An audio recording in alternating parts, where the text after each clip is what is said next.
Hello everybody, my name's Dave, and welcome to another episode of the Points of Articulation. And today we're looking at the Star Wars Black Series Titanium First Order Transport, or the other name is the Atmospheric Assault Lander, or something like that. Now, I'm a history buff. My main time period that I like to study is World War II, a little bit into the Cold War, but not too much. And when I saw this, the first thing that popped in my head was Higgins boat. You know, the amphibious landing vehicles that the Allies used in D-Day and Normandy. And what I mean by that is, first of all, you have this long shape. You got the one guy driving it.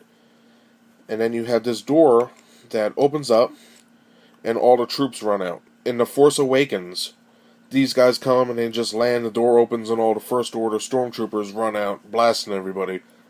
And that was cool. I always liked how they took different designs. I know they were inspired by bombers and like Nazi Germany soldier uniforms for like Darth Vader's helmet or the gunner seats in the Millennium Falcon.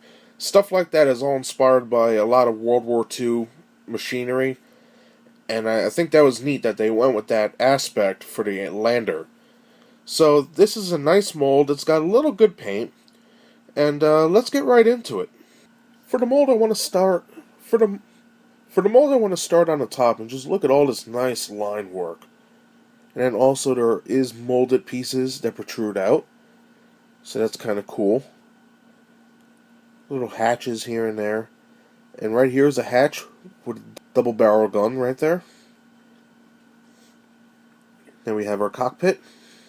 And that's cool. It's all there, molded nicely. Going back, more molded work, panels. We'll start at the side, and both sides are the same.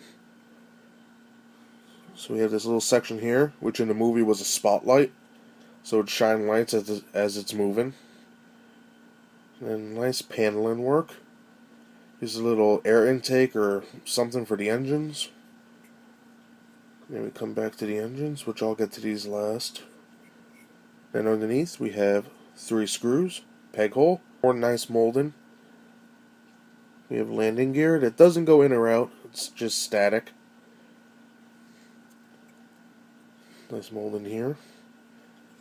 And that brings us to the engines, which are molded really good. All that detail right there above my finger.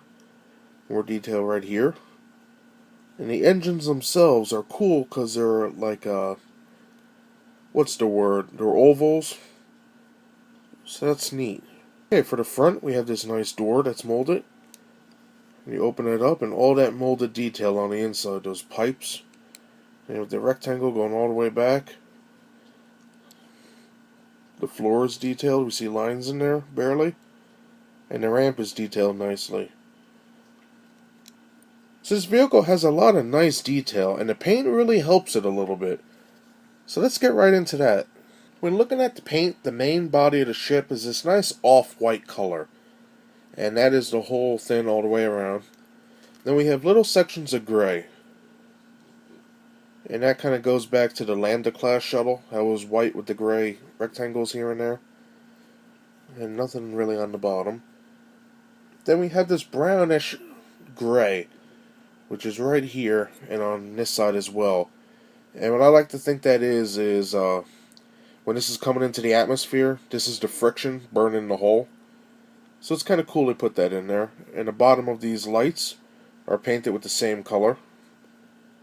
And then back here we have dark gray. Same on this side.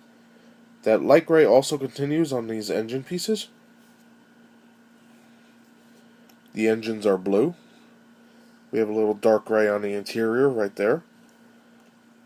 And then there's also black for the cockpit, which is painted nicely.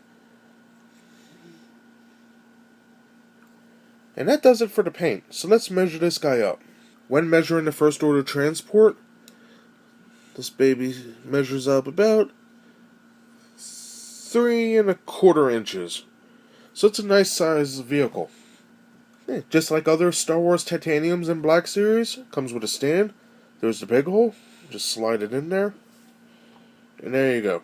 For a little size comparison, I thought it'd be neat to get a bunch of First Order ships and vehicles and just put them together. So we have the Snow Speeder, which I reviewed previously. and they go pretty nice together. And then one that's coming up is the First Order Star Destroyer, and they all go nice together with the stands and the colors and whatnot. And that does it for my review of the Star Wars Black Series Titanium First Order Transport. It's really cool. I really like the design. If you're a fan of the Empire or the First Order, I recommend picking it up. I still see a couple of these left, but not too many. They go pretty quick. So I hope you enjoyed my review, and I'll see you next time. Bye.